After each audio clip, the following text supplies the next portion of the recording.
seguimos con Leandro Somares. Somares, no te pregunté, ¿qué origen es? Bueno, en realidad es italiano, Italiano. pero bueno, hay un-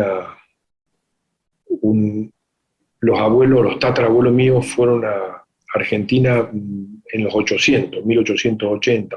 Ujú. Tuve acceso a una información de Italia, de un amigo que lleva estadísticas de todos los buques con todos los apellidos de todas las familias que salieron desde el 1908 en adelante, de Italia hacia el cono sur, Brasil, Argentina, ¿no? Pero específicamente que llegaron al puerto de Buenos Aires.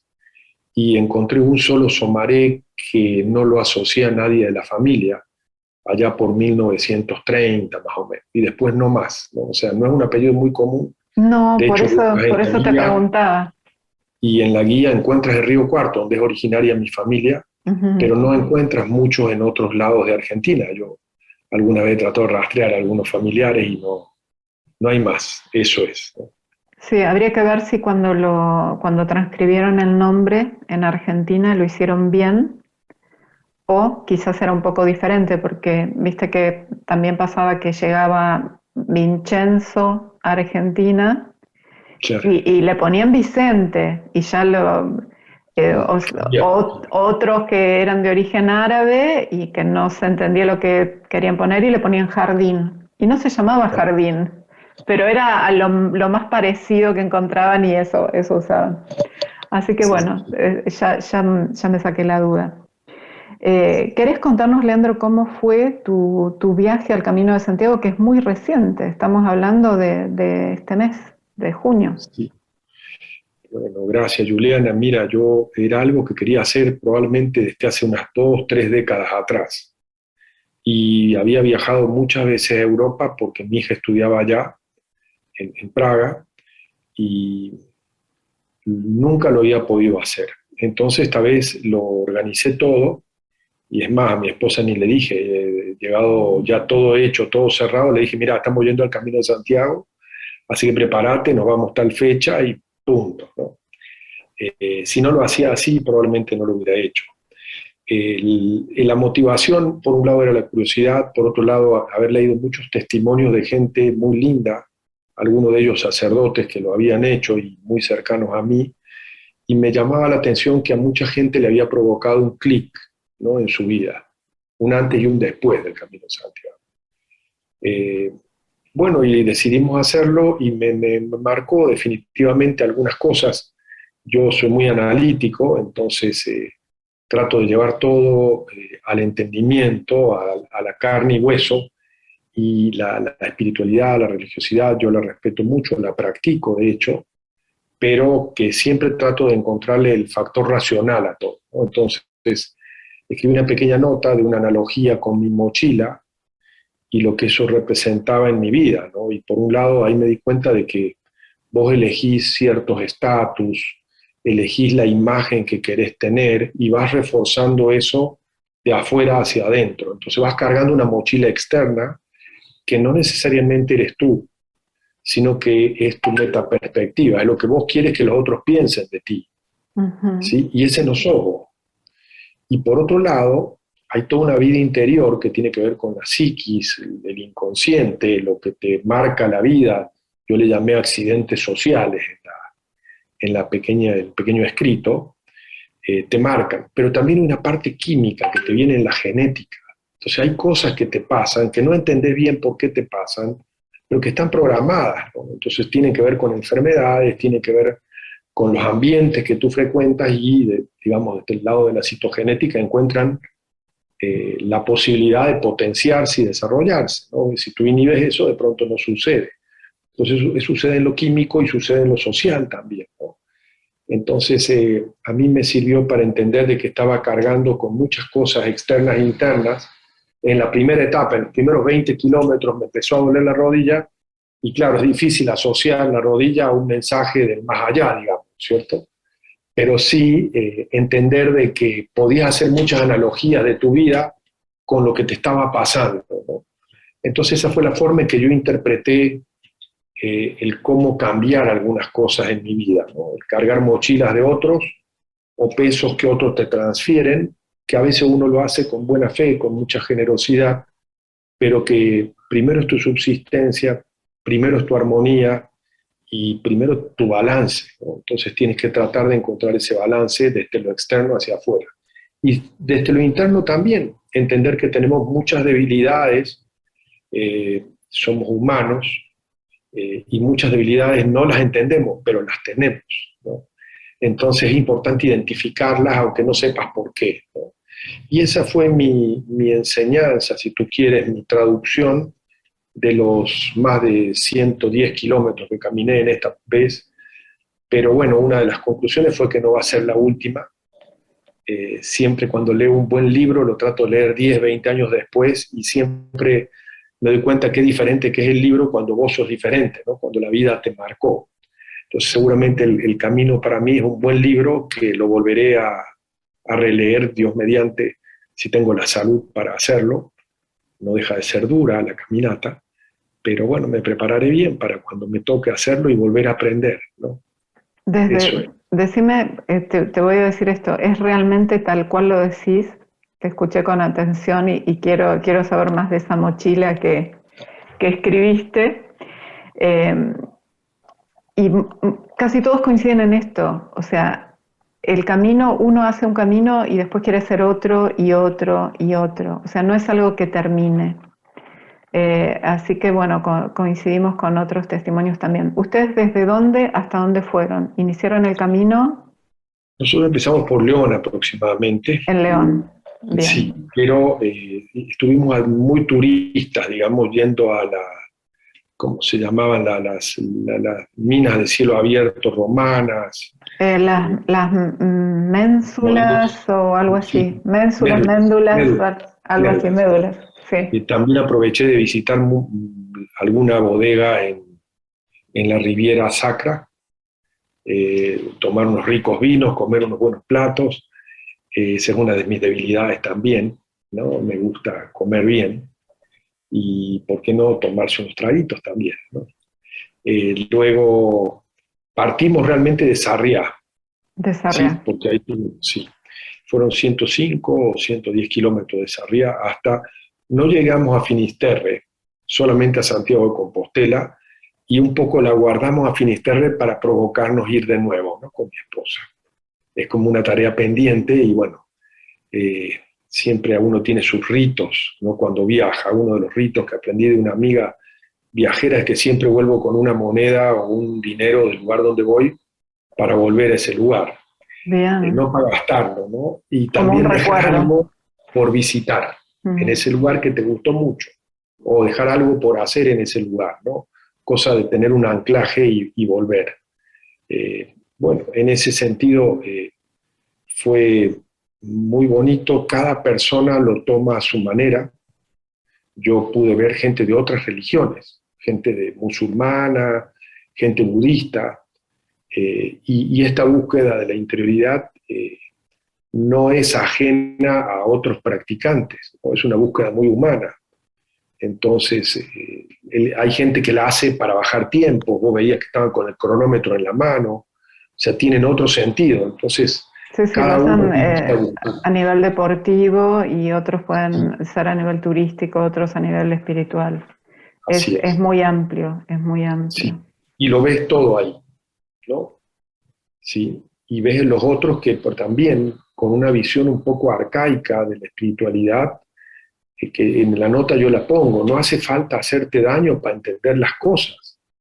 El llegar destrozado, la meta no es llegar al destino de Santiago de Compostela, la meta es el camino interior, y eso creo que muchos lo pierden de vista, ¿no? Entonces vos ves gente en muy mal estado, que llega muy mal, y eso es algo que, bueno, de pronto nosotros que tenemos unos añitos más, nos inculcaron a veces que había que nomás sufrir para merecer, digamos, ¿no? Sí, sí, Y pero es son como vos visiones un decís, poquito, dolor por el dolor en sí mismo no sirve. ¿no?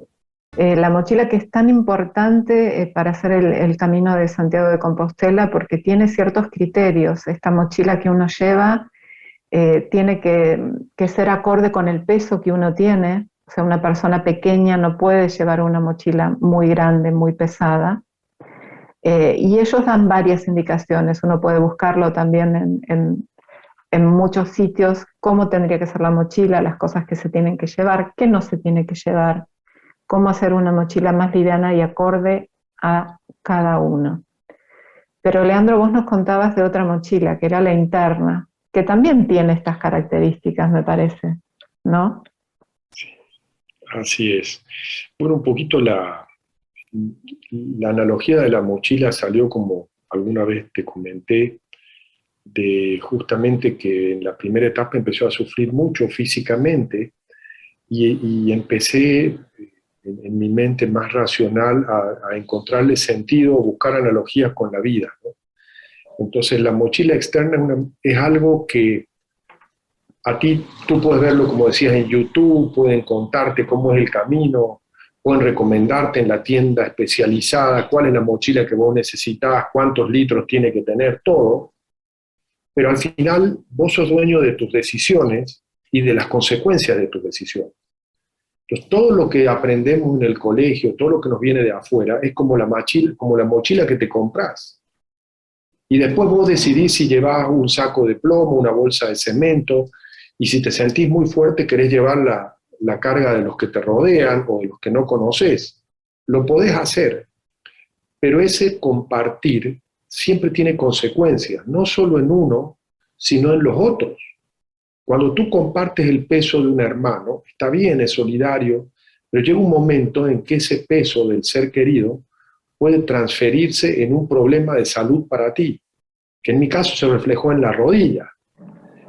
Pero la moraleja de lo que trataba de describir es que tenemos que saber decir no, tenemos que saber reconocer nuestros límites, ¿sí? Porque a veces nos sentimos tan poderosos, tan autosuficientes, que creemos que podemos cargar todas las mochilas de toda la familia, que ellos vayan solamente con la mochilita y todo lo que va adentro te lo pongan a vos. Y eso lo consideramos muchas veces nobleza, generosidad, pero afecta a uno mismo. Tarde o temprano, no solo te afecta a ti, sino que vas a malacostumbrar a los que te rodean, los va a afectar a ellos también. Entonces, el balance en la vida, que la mochila externa te da, tiene que ver con saber cuánto compartir. Por otro lado, yo te decía, la analogía que yo hacía en el viaje, cada uno interpreta, siente la espiritualidad de su propia forma, ¿no? Yo veía que hay una mochila interna que son tus limitantes físicos también, si sos más o menos fuerte, más o menos atlético, cómo es tu genética, qué has hecho durante tu vida con esa genética, porque no es lo mismo alguien que tenía el potencial de ser un superatleta que no hizo nada que alguien que entrenó toda su vida y llega al camino, ¿cierto? El recorrido del camino va a ser más simple para uno que para el otro. Entonces, entender que también, en síntesis, ya a mi edad, estando cerca, yo voy a cumplir 57 este año, uno se plantea cómo quiero estar en 20 años, ¿no? ¿Por qué no me cuidé 10 años antes mejor? ¿Por qué no entrené mejor? ¿Por qué no comí más saludable 10 años antes? Así mi acumulación es más positiva.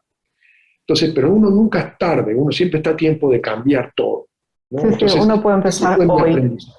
Sí, y ese fue mi aprendizaje y esas fueron mis analogías.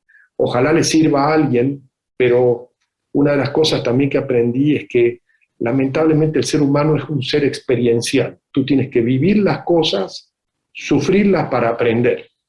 Muy pocos aprenden de oído o por fe, muy pocos escuchan a otros, ¿no? Entonces todo lo que nos dicen la mamá, el abuelo, los conocidos, los sabios, lo leemos, lo escuchamos, pero no lo aplicamos realmente hasta que nos toca transitar un camino similar, ¿no? Y ahí recién nos planteamos por qué no hicimos caso, ¿no? En todas las dimensiones humanas. Y ese fue en síntesis, Juliana, el aprendizaje que puedo compartir contigo y con la gente linda que te escucha. Y vos tuviste, en tu caso específico, fue la rodilla. Sí. ¿A qué asociaste tu rodilla? ¿Qué te significó ese dolor de rodilla? Mira, la naturaleza humana y nuestra cultura, especialmente hispana, no es una cultura de calidad. donde uno busca encontrar las causas. Es una cultura de no calidad, buscamos culpables. Entonces lo primero que yo hice fue echarle la culpa a mis años jóvenes de futbolista, a mi vida desordenada de joven, a la genética de la familia que me estaba jorobando el viaje, porque esa es la reacción primaria de todos, ¿no es cierto? Y en nuestra cultura sobre todo. Pero después entendí que no, que era el sobrepeso de mi mochila. En la primera etapa yo había manejado mal esto. Entonces, si bien llevé lo esencial, no era lo esencial. Y ese fue otro aprendizaje. En el camino de la vida necesitamos muchas menos cosas de las que llevamos encima. ¿Sí? Y eso hay que entenderlo en el fondo, porque no es que te lo digan, lo tienes que interiorizar mucho para decir, sí, es así. Me toca la lluvia, si la lluvia es muy intensa, tengo que llevar un piloto que sea un plástico y pesa más. Uh-huh. Y bueno, a veces en la vida te la tenés que jugar, ir un poco más liviano, soportar un poco más de agua o cobijarte durante la lluvia y después seguir el camino más liviano, no detener la marcha. Por eso es esa moraleja de la mochila. La mochila interior te empuja, por ejemplo, en mi caso, me criaron por resultados. A mí me cuesta mucho en la casa, de hecho mi esposa, creo que tenemos 15 años de casado, creo que 1 o 2 veces me ha visto con pijama a las 10 de la mañana. Porque mi mochila interna me enseña de que no puedo disfrutar de estar con pijama en la casa. Me educaron así, no hay nada que hacer, tengo que estar levantado, listo para trabajar. Y esa es la cultura que recibí en la casa. Entonces esa mochila interna vos le vas poniendo frenos, la vas conteniendo, pero es dominante, es recurrente, te vuelve a aparecer y vos tenés que luchar contra eso. Y cuando la dominás, en cuantito baja la guardia, te vuelve a aparecer, ¿no? O sea, no es que tú eliminas esas cosas de la vida, ¿no? Y eso hay que entender reconociendo las carencias que uno tiene, ¿no? Así que ese fue una enseñanza personal, cada uno hará sus analogías, escribirá sus moralejas, pero yo logré graficar mi experiencia de esa forma, ¿no? Porque la rodilla me significó un dolor, yo 3 kilómetros los pasé muy mal, muy mal, y otra de las cosas que aprendí, que acá en Santa Cruz nosotros nos movemos mucho en el llano, hay mucha sierra, pero buscamos el llano para desplazarnos. Nosotros íbamos con un grupo de suizos, ellos eran de los Alpes, un señor 20 años mayor que yo, y él me enseñó, por ejemplo, que en las bajadas no había que hacer tanta resistencia, que los músculos trabajan mucho más cuanto más resistencia hacen, que tienes que dejarte llevar. Y eso tiene que ver también con la moraleja interior, del dejar fluir, ¿no? Así que bueno, muchas cosas que yo las tomo como espirituales, alguien la tomará como más racional, pero sí para mí fueron mensajes de mi interioridad muy importantes para mejorar mi calidad de vida, ¿no? Y son cosas prácticas que es lo que vos decís, te mejoran la vida. Así que son cosas espirituales, pero son muy prácticas, son para vivir mejor. Y ahora que nombraste los suizos, ¿cómo fue el viaje? ¿Ustedes fueron en un viaje organizado, iban en grupo? ¿No fue un viaje que hiciste vos solo con tu esposa? ¿Fueron No. en grupo? Sí, contraté un tour porque la verdad, como les comentaba, a mi esposa la agarré desprevenida. Si no lo hacía así, no viajaba, ¿no? Y es más, al final terminamos viajando 3 semanas. Las primeras fueron alrededor de Madrid, de León y otros lugares de la Riviera Sacra, y este tour fue realmente muy bonito, fue distinto, ¿no? A lo que es ir a las grandes capitales, digamos, porque también eso te permite el Camino de Santiago, es conocer España por dentro, ¿no? Sus arterias, sus pueblitos, sus costumbres, entonces hay muchas cosas ricas. Los suizos eran parte de un tour, entonces se sumaron a nosotros. Muy interesante cuando tienes el corazón abierto cómo te comunicas. Algunas de las parejas no hablaban solo alemán y hablaban algo de inglés, algunos de los miembros de la pareja, sin embargo nos entendíamos. Y llegas a una sincronía que con uno de los señores yo me reía porque elegíamos lo mismo para el desayuno, lo mismo para la cena, o sea, coincidíamos en gustos o en necesidades corporales de abastecimiento, por decirlo de alguna forma, ¿no? Luego de eso, nosotros, como tú me comentabas, seguimos viaje a Praga, de donde República Checa, donde es originaria mi familia, y ahí terminamos el tour visitando una prima y un ahijado que tengo, que se llama igual que yo, Leandro. Eh, y bueno, fue muy bonito porque ahí te das cuenta también de la mochila interna. Hay hábitos, hay costumbres en tu familia. Esta parte de mi familia vienen del lado de mi abuelo. El tío abuelo mío tuvo un hijo y ese hijo tuvo una hija. Esa hija es la prima con la que yo tengo contacto hoy, pero tiene costumbres hasta de cómo rascarse que son muy similares a las nuestras, ¿no? Como rascar el pelo, las muecas. Sí, sí, Entonces te das cuenta que la mochila interna tics. funciona y se disemina en las familias. Y yo me reía porque había cosas que eran idénticas a mi hermana y ella de pronto con mi hermana se habrán visto una vez en algún otro viaje que hicimos, pero ya grandes, no pudo haber creado el hábito de verla, ¿no? Una célula espejo que haya actuado o algo así. No, no, es programación genética que viene. Entonces, uno ahí te das cuenta que hay muchas cosas de esas que las tienes que identificar para manejarlas. Pueden ser cosas negativas, ¿no? Claro, para ver lo bueno de lo malo, discernir y elegir, porque es como vos decías, uno elige lo que hace. Sí, O sea, vos hoy con la edad que tenés no tenés a tu mamá y a tu papá diciéndote que tenés que estar a las 8 de la mañana ya vestido, desayunado y listo, aunque sea un día feriado. Entonces esas cosas está bueno identificarlas y pensarlas y hacerlas conscientes, porque es cierto, a veces son mandatos familiares que están ahí desde siglo y uno puede elegir seguir con ellos o no. así es, así es. Bueno, y lo que tú decías por ejemplo, hoy es un feriado en Bolivia, es el Año Nuevo Aymara, de los indios Ujú. Aymaras del occidente, no del oriente. Yo vivo en el oriente boliviano. Y es un feriado nacional, que hay mucha gente del oriente que no se siente identificada, o sea, con este feriado. Y está trabajando. Entonces genera todo un tema social estas cuestiones de países plurinacionales como Bolivia, ¿no? Que ¿Cómo, es cómo otro es, tema. cómo es este feriado entonces, Leandro? ¿Es el Es el feriado? año nuevo del calendario Aymara. Ajá. Ellos festejarían su año nuevo acá en este día, ¿no? Anoche para hoy. Entonces es un feriado nacional, pero mucha gente no lo acata porque pues No se identifica. no se identifica con eso, ¿no? Perfecto. Bueno, ahora te voy a hacer la pregunta final del programa. Tu lugar soñado, tu lugar en el mundo. Que puede ser Pues uno, pueden ser dos, puede ser donde estás o donde quisieras ir. ya, bueno, es una pregunta difícil. Yo creo que el lugar soñado a veces tiene que ver mucho con lo exterior, ¿no? Con lo que tú recibes en tu mochila externa. La moraleja es que yo desde lo externo, lo que siento, mis sensaciones, me llaman al mar. A mí el mar me tranquiliza, me encanta, me siento bien frente al mar. Entonces, de alguna manera, mi lugar soñado sería una cabaña a orillas de una playa con el mar, por decirlo de alguna forma. Ujú. Lo real es que yo vivo bien y soy feliz en el mar verde en el que vivo, ¿sí? Y lo otro, la moraleja de la vida, es que yo nací en Córdoba, capital, que es una provincia mediterránea.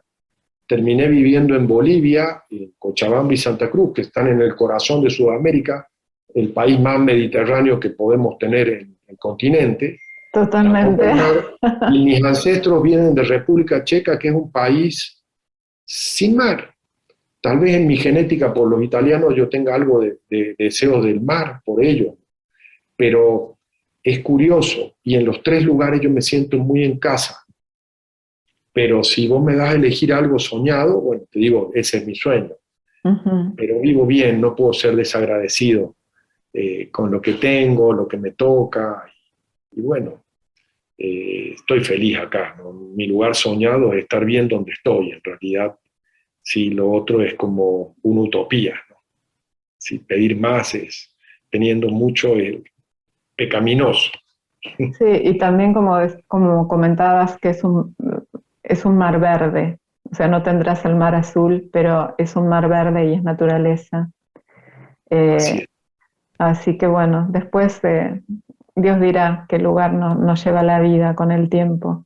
Solo sabemos dónde estamos hoy y como vos decís, estás muy contento donde estás. Un lugar precioso, un lugar soñado. Bueno, Leandro, te agradezco un montón todo este tiempo que compartimos muchas cosas, no solamente lugares físicos, sino también lugares espirituales y jornadas de viaje tanto interno como externo. El logo del programa, Equipo de Viaje, es una chica con una mochila, así que muy identificados con tu historia, que ya vamos a leer tus apuntes. Bueno, por el momento te despido, te doy las gracias y encantada de haber tenido esta nota con vos. Muchas gracias, Juliana, muy honrado de estar en tu programa con tu audiencia y poder compartir esta humilde experiencia contigo y con tu gente. Gracias y que tengan un buen año lo que queda. 6 meses nos quedan, o sea que hay que aprovecharlo, que se va otro año más. Sí. Gracias.